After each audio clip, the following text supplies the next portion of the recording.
très saint, nous saluons ton nom, nous saluons ta puissance, nous saluons ta présence. Toi, le créateur du ciel et de la terre, toi qui fais de grandes choses dans nos vies, toi qui nous protèges et qui nous gardes. Merci beaucoup parce que tu nous réunis ce matin pour nous parler, Éternel. Tu réunis ce matin, Éternel Père, pour nous édifier. Car il est écrit que l'homme ne vit pas seulement de pain, mais l'homme vit de toute parole qui sort de la bouche de Dieu. Merci pour la présence de mon frère. Merci pour la présence de ma soeur connectée ce matin. Manifeste ta puissance. Nous demandons l'aide et la direction du Saint-Esprit. Nous demandons, Éternel, que ton sang nous couvre, que le plan de l'ennemi ne puisse pas avoir impact dans cette réunion. Nous élevons ton Saint-Nom parce que tu es le Dieu des siècles et des siècles. Amen. Chers amis, depuis le dimanche passé, nous avons commencé à lire un texte dans le psaume 68, le verset 28. Dans certaines Bibles, on parle du verset 29 et le psaume disait « Ton Dieu ordonne que tu sois puissant. Ton Dieu ordonne que tu sois puissant. » Et tel était le sujet ou le thème que j'avais commencé à aborder pour dire que non, durant cette année nouvelle, Dieu ne veut pas que tu restes là où tu étais. Dieu ne veut pas que tu vives les mêmes échecs. Dieu ne veut pas que tu sois toujours dans la rétrogradation, mais le plan de Dieu, son désir ardent est que tu sois puissant, tu sois forte et tu sois élevé. Ton Dieu ordonne que tu sois puissant. Quand nous essayons d'analyser ces textes ou cette portion des Écritures, Dieu a dit cela à Israël après une période d'échec. Israël était dans l'échec. Israël était dans la situation compliquée. Il était dans l'oppression de ses ennemis. Israël était dans une situation complexe. Mais le Dieu de gloire, le Dieu de notre Seigneur et Sauveur Jésus-Christ, est intervenu pour la délivrance, est intervenu pour sortir Israël de la situation difficile.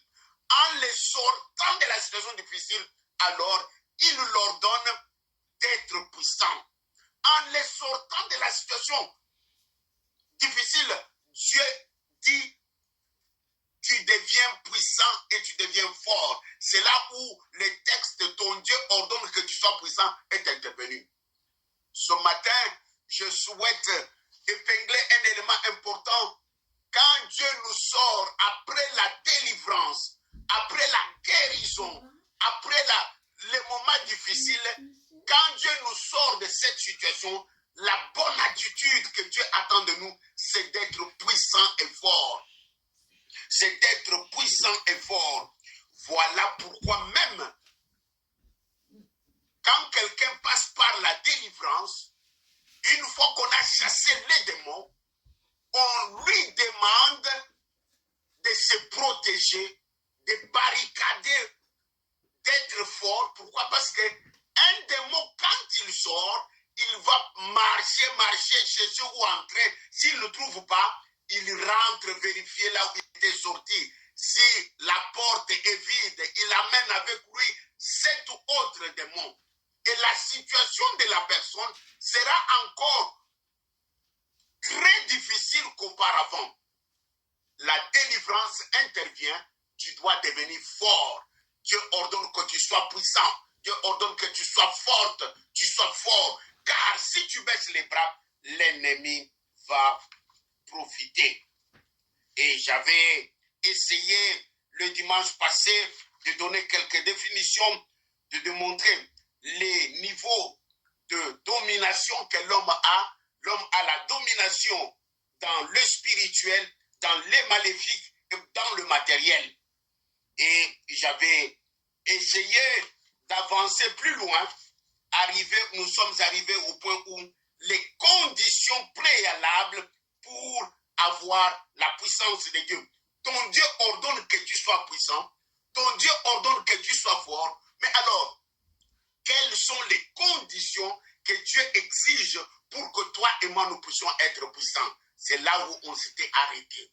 Quelles sont les conditions que Dieu exige pour que toi et moi nous puissions être puissants? En lisant le verset de ce matin, la parole de Dieu commence par « Ton Dieu exige ». Ton Dieu exige. Quelque part, on s'approprie ces dieux-là. On s'attribue ces dieux-là. Quand nous lisons dans les textes bibliques, certains épîtres, Paul dit que mon Dieu vous bénisse, que mon Dieu vous garde. C'est-à-dire que, non, pour que tu sois puissant, que tu sois puissante, non, tu dois t'approprier ces dieux-là. Ces dieux-là doivent être réellement ton Dieu. Je n'ai pas droit à l'erreur. Si je veux que la puissance de Dieu demeure en moi, je dois faire des dieux, les dieux de Jésus-Christ, le Dieu d'Abraham, d'Isaac et de Jacob doit devenir mon Dieu. Que ton Dieu ordonne que tu sois fort. Tu dois t'approprier ces dieux. Ces dieux doivent être ton Dieu à toi seul. Quand on dit que t'approprier ce Dieu et que ton Dieu soit ton Dieu, c'est là veut tout simplement dire que la qualité de notre communion avec Dieu est importante. La qualité de notre communion avec Dieu est importante. Comment est ta relation avec Dieu? Bien-aimé, la qualité de notre relation avec Dieu détermine la puissance que nous avons. Si nous avons une relation faible, notre puissance sera aussi faible. Si notre relation avec Dieu, la qualité est meilleure, nous serons puissants. Ton Dieu ordonne que tu sois puissant. La puissance de Dieu, la première condition, le Dieu d'Israël, le Dieu d'Abraham, le Dieu d'Isaac, le Dieu de Jacob, le Dieu des prophètes, le Dieu de Jésus-Christ doit aussi être ton Dieu. Et ce matin, tu peux taper la poitrine pour dire que le Dieu de Jésus-Christ est mon Dieu. Non, le Dieu de Jésus-Christ ne peut pas être ton Dieu si tu n'as pas encore une bonne relation avec lui, si tu ne l'as pas encore accepté comme Seigneur et Sauveur. Le tout n'est pas d'aller à l'église, le tout n'est pas d'appartenir à une chorale, le tout n'est pas être membre, je ne sais pas moi, d'une association caritative qui aide les gens en donnant les habits, l'argent, la nourriture. Tout ça c'est bien, mais tant que Christ n'est pas encore assis dans ton cœur, comme Sauveur et Seigneur, le Dieu d'Israël n'est pas ton Dieu, le Dieu d'Abraham, d'Isaac et de Jacob n'est pas ton Dieu, le Dieu des prophètes n'est pas ton Dieu, le Dieu de Jésus-Christ n'est pas ton Dieu. Ton Dieu ordonne que tu sois fort. Pour que je puisse être fort, d'abord, la qualité de ma relation avec Dieu. La qualité de ta relation avec Dieu détermine la qualité de la puissance que tu as. La qualité de la relation avec Dieu détermine la qualité de la puissance que tu as. Un téléphone qui passe tout son temps à la prise du courant, c'est un téléphone qui est rempli de puissance parce qu'il ne peut pas tomber en panne, il ne peut pas manquer la charge. Mais un téléphone qui passe moins de temps à la prise du courant, non, ce téléphone-là est différent du téléphone qui passe tout le temps à la prise. Pourquoi? Parce que la puissance est différente. Ce matin, ton Dieu ordonne que tu sois fort. Ton Dieu ordonne que tu sois puissant. La vie de Dieu en nous précède la puissance de Dieu. La vie de Dieu en nous précède la puissance de Dieu. Je me répète, la vie de Dieu en nous, je peux dire ça autrement, nous garantit de la puissance. Pour avoir la puissance, il faut avoir la vie de Dieu en toi.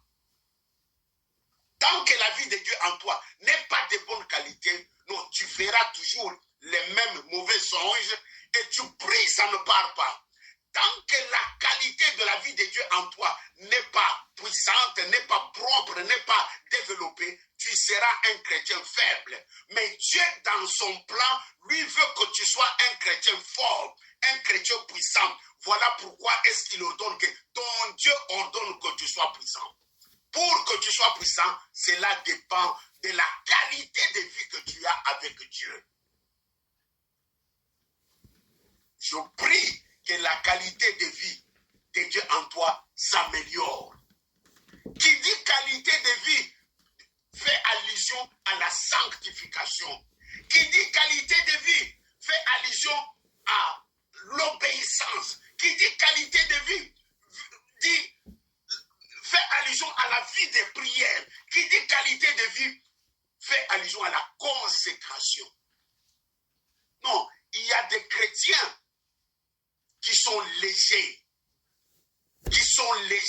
Pourquoi? Parce que la qualité de leur vie est faible. Un chrétien qui, quand le vent vient, quand l'ennemi vient, il l'emporte facilement.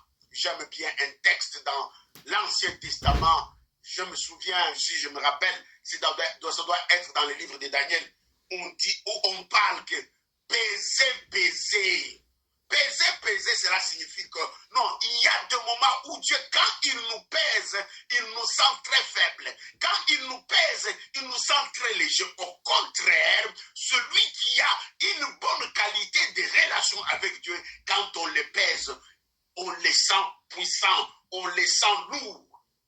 Non, ma prière et mon désir est que tu améliores la qualité de la vie de Dieu en toi pour que tu deviennes lourd. Ma prière et le désir de mon cœur est que ta manière de faire les choses de Dieu, ta vie de prière augmente, ta vie de consécration augmente, ta méditation de la parole de Dieu augmente pour que tu sois baisé et trouvé lourd et non pas baisé et trouvé léger. Amen, amen, amen. Bien-aimé, ce matin, j'aimerais encourager un frère ou une sœur en disant que Dieu ne t'a pas seulement délivré, mais il t'a délivré pour te rendre puissant. Dieu ne t'a pas sorti du monde pour que tu sois un chrétien n'importe comment, mais que tu sois un chrétien lourd. Mais il y a dans nos églises ou dans la vie chrétienne des personnes qui ont été délivrées, qui ont été guéries, libérées, parce qu'ils ne sont pas devenus puissants, leur situation s'est empirée. Ce matin, je vais présenter la première personne dans la Bible qui a eu la vie de Dieu en lui. Comme nous venons de voir, la vie de Dieu en nous garantit la puissance. Le thème, c'est ton Dieu ordonne que tu sois puissant. Ça, c'est notre objectif de cette année, que chacun de nous soit puissant. Et nous avons vu que la première condition pour que la vie de Dieu soit en nous, nous devons nous approprier ces dieux-là. Parce que le texte dit ton Dieu, ce Dieu d'Israël doit devenir mon Dieu.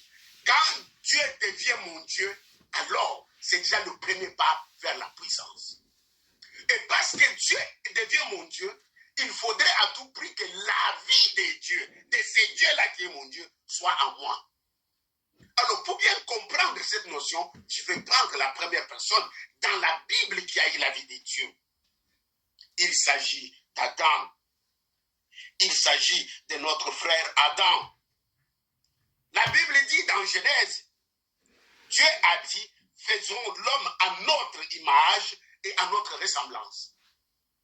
Pour créer Adam, Dieu a dit, faisons l'homme à notre image et à notre ressemblance. C'est-à-dire, l'homme créé par Dieu était à la ressemblance de Dieu. Il ressemblait Dieu. Il ressemblait Dieu au dehors et au dedans. Parce que Dieu a dit, faisons l'homme à notre image. L'image de Dieu est comment? Non, en faisant l'homme à notre image, Dieu a pris sa vie, il l'a mis dans l'homme, parce qu'il doit être à l'image de Dieu. Quelque chose qui est à l'image, d'une chose, c'est un modèle. L'homme devrait être selon le modèle de Dieu. Dieu, en tant que Dieu, avait la vie en lui. C'est ainsi qu'en faisant l'homme, il a mis sa vie dans l'homme. Faisons l'homme à notre image. Bien-aimé, Adam sur la terre, il vivait comme Dieu. Adam sur la terre, quand il était créé, il vivait comme Dieu. Parce qu'il avait la vie de Dieu en lui. Il avait une autonomie devant Dieu. Il avait une intelligence supérieure venant de Dieu. Adam avait une vie surnaturelle au jardin d'Éden. Ainsi que, quand le péché est venu entrer dans la vie d'Adam, la vie de Dieu en Adam est sortie. Dieu a retiré sa vie qu'il avait mis en Adam à cause du péché. Mais, d'une manière générale, à la création, quand Dieu a créé Adam, il avait mis sa vie en lui. Non, Dieu veut que toi et moi, nous puissions avoir sa vie en lui pour que nous puissions être puissants. Avec la vie de Dieu en lui, Adam était puissant. Adam était fort. Adam était un être surnaturel. Adam avait l'autonomie venant de Dieu. Adam avait une intelligence plus. En créant Adam, Dieu lui avait donné cette puissance à cause de la vie qu'il avait mis en lui. C'est la vie de Dieu qui était à Adam, lui a donné la supériorité sur les oiseaux. C'est la vie de Dieu qui était Adam qui lui a donné la domination sur le poisson. C'est la vie de Dieu qui était Adam qui lui a donné la domination sur les animaux. Non, la Bible dit que tu domines sur les oiseaux, tu domines sur le poisson et tu domines sur les animaux. Avec la vie de Dieu dans Adam, tu domines sur les oiseaux. Quelque part, cela signifie qu'Adam avait la puissance de Dieu pour dominer les airs. Parce qu'il dominait sur les oiseaux. On ne peut pas dominer sans la puissance. La vie de Dieu qui était en lui, lui a donné l'autorité de dominer sur tout ce qui volait, tout ce qui était en l'air, dans les esprits des airs. Adam avait l'autorité. Dieu lui a donné à dominer sur le poisson. Cela signifie que Adam avait eu la puissance de Dieu pour dominer sur les eaux. Tout ce qui était dans l'eau, tous les esprits des eaux, Adam avait l'autorité sur eux.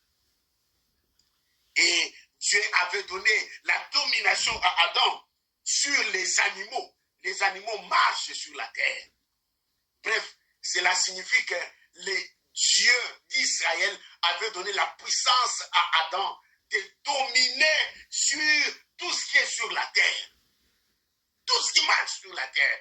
Quelque part, la puissance de Dieu dans la vie d'Adam s'appliquait sur ces choses. Dieu n'a pas dit seulement à Adam de dominer, mais Dieu lui a donné encore l'instruction d'assujettir. Il lui a dit, assujettis la terre. Je suis allé plus loin en cherchant à comprendre qu'est-ce que cela signifie assujettir. Assujettir signifie astreindre la terre. Assujettir la terre signifie soumettre la terre à une loi. Assujettir la terre signifie soumettre la terre à un contrôle.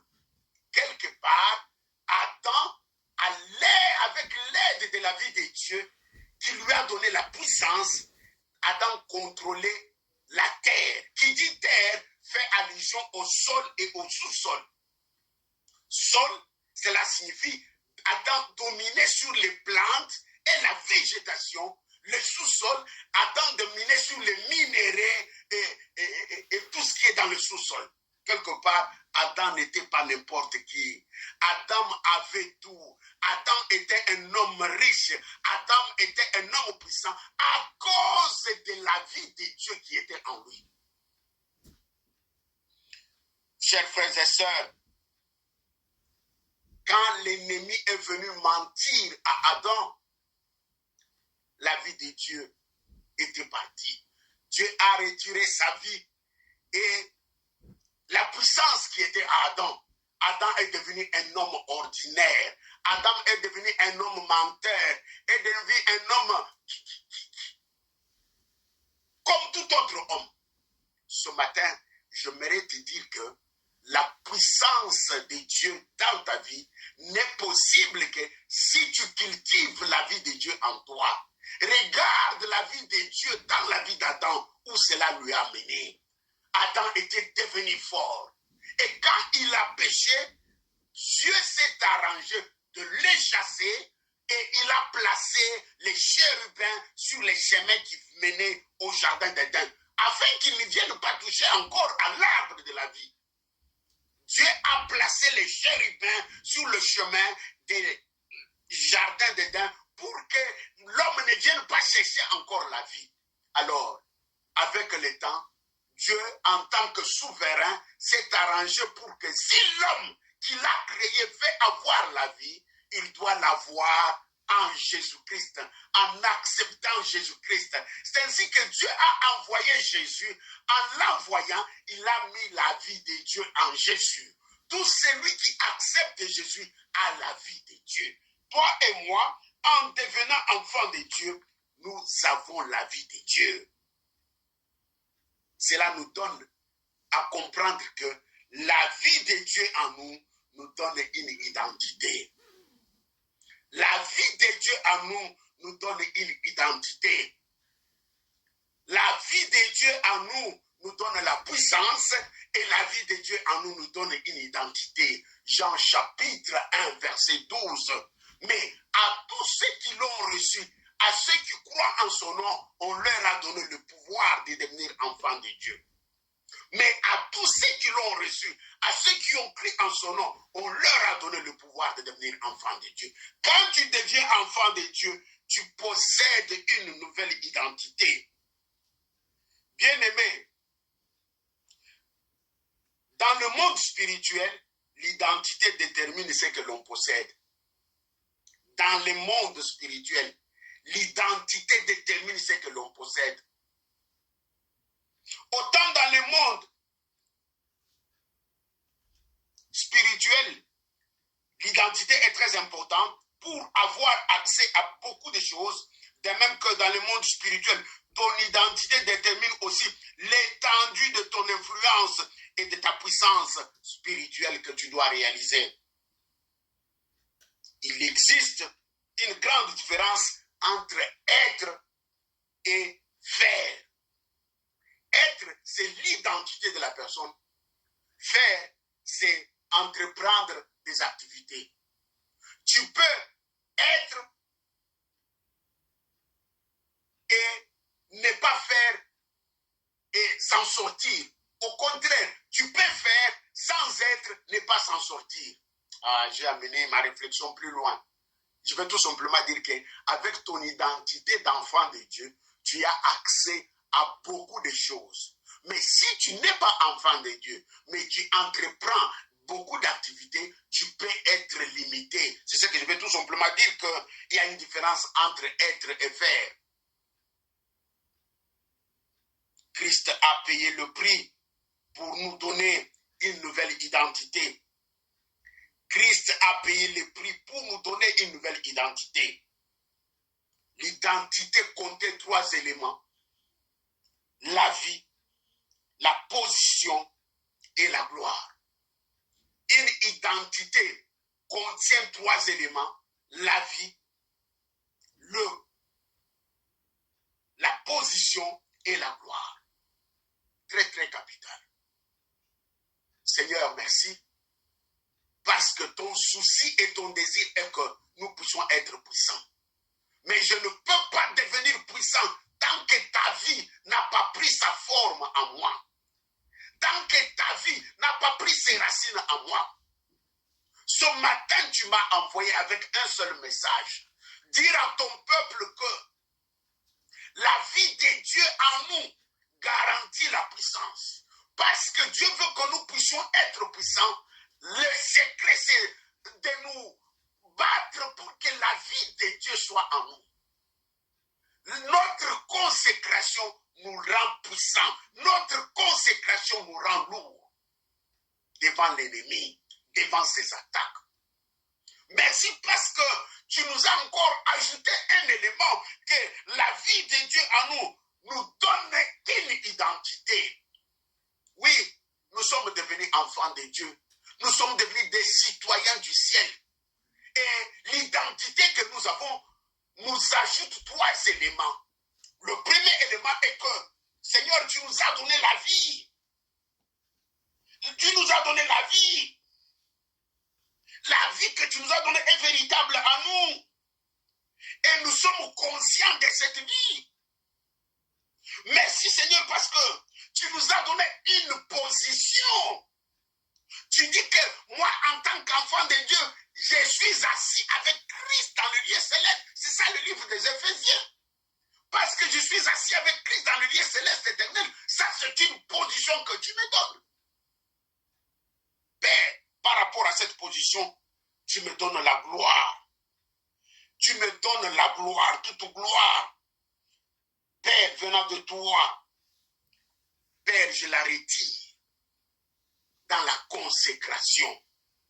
Merci parce que l'identité spirituelle en nous augmente la puissance. Merci parce que l'identité spirituelle dans la vie de ma soeur et de mon frère augmente sa puissance. Que Dieu bénisse sa parole. Il y a une différence ici en Europe. Quand quelqu'un est sans papier et celui qui a le papier. Celui qui est sans papier n'a pas d'identité européenne, mais celui qui a les papiers, il a l'identité européenne. Celui qui a les papiers a la vie, a une position, il a la gloire. Celui qui n'a pas les papiers, il peut beau gagner l'argent, mais il est limité. Mais celui qui a l'identité, il sait que j'ai la vie partout où je me présenterai, on va m'accepter. Je peux monter, descendre, aller à Dubaï, monter, descendre, aller je ne sais comment en Afrique du Sud, partout, parce que j'ai la vie que m'octroie mon identité européenne. Celui qui a l'identité européenne a une position. Il peut se présenter dans certaines institutions et les portes s'ouvrent. Il peut se présenter chez l'État à cause de sa position. Il a certains avantages. Mais celui qui n'a pas les papiers ne peut pas avoir les mêmes avantages que toi. Ce matin, je voulais que cette notion soit comprise. Bien-aimé, le tout n'est pas de jeûner et prier. Mais il y a des choses qui nécessitent la connaissance. Tu dois connaître quelle est ta position vis-à-vis de Dieu. Ce matin, ton Dieu ordonne que tu sois puissant. Ton Dieu ordonne que tu sois puissant. Il sait que la puissance, tu en as besoin. Cette puissance va t'aider. Cette puissance va contribuer au changement de ta maison, de ta vie, de ta carrière professionnelle, de ta situation conjugale, de la vie de tes enfants. Ton Dieu ordonne que tu sois puissant. Point n'a besoin d'aller plus loin. J'aime bien des enseignements très courts pour faciliter à n'importe qui, même une vieille maman, à me capter et comprendre la pensée de Dieu ce matin. La pensée de Dieu ce matin continue dans notre thème de ton Dieu ordonne que tu sois puissant. La qualité de vie de Dieu en nous détermine la puissance. Quelqu'un qui est chrétien, qui ne lit pas la Bible, qui ne jeûne pas, mais vous voulez qu'il soit puissant, cela ne deviendra pas, n'arrivera pas. Quelqu'un qui est chrétien, qui ne se soumet pas à la discipline de Dieu, qui ne jeûne pas, qui ne prie pas, qui ne lit pas la parole de Dieu, qui est toujours dans les mensonges, dans le péché, avec ça vous voulez qu'il soit puissant, cela n'arrivera pas. Quelqu'un a dit, un morceau de bois peut rester même pendant 50 ans en dessous de l'eau, il ne sera jamais un crocodile. De même que quelqu'un qui dans l'église beaucoup d'années, ne se soumet pas à la discipline de Dieu, n'a pas la vie de Dieu en lui, ne peut pas devenir puissant. Ne peut pas devenir puissant, oublie la puissance de Dieu. Au contraire, quel avantage d'appartenir à ce Dieu-là qui nous donne la puissance, nous donne à régner sur la terre, dans les ciels et sous la terre. La puissance que Jésus nous a donnée, il nous dit, voici, je vous ai donné le pouvoir de marcher sur les serpents, les scorpions, la puissance de l'ennemi. Oh, mon frère, ma soeur, ne perds pas ton temps. Recherche la puissance de Dieu. Ton Dieu ordonne en 2024 que tu sois puissant. Mais pour que tu sois puissant, tout dépend de la qualité de Dieu, de la vie qui est en toi, la qualité de la relation que tu as avec Dieu. Ton Dieu ordonne que tu sois puissant. Que mon Dieu bénisse sa parole. Au nom de Jésus. Amen. Bon dimanche à tous. Nous vous souhaitons une bonne journée dominicale. Par la grâce de Dieu, nous allons encore nous voir sur la radio Pain du Soir les jours qui viennent pour partager sa parole. Que mon Dieu vous bénisse, que mon Dieu vous rende puissant au nom puissant de Jésus. Amen.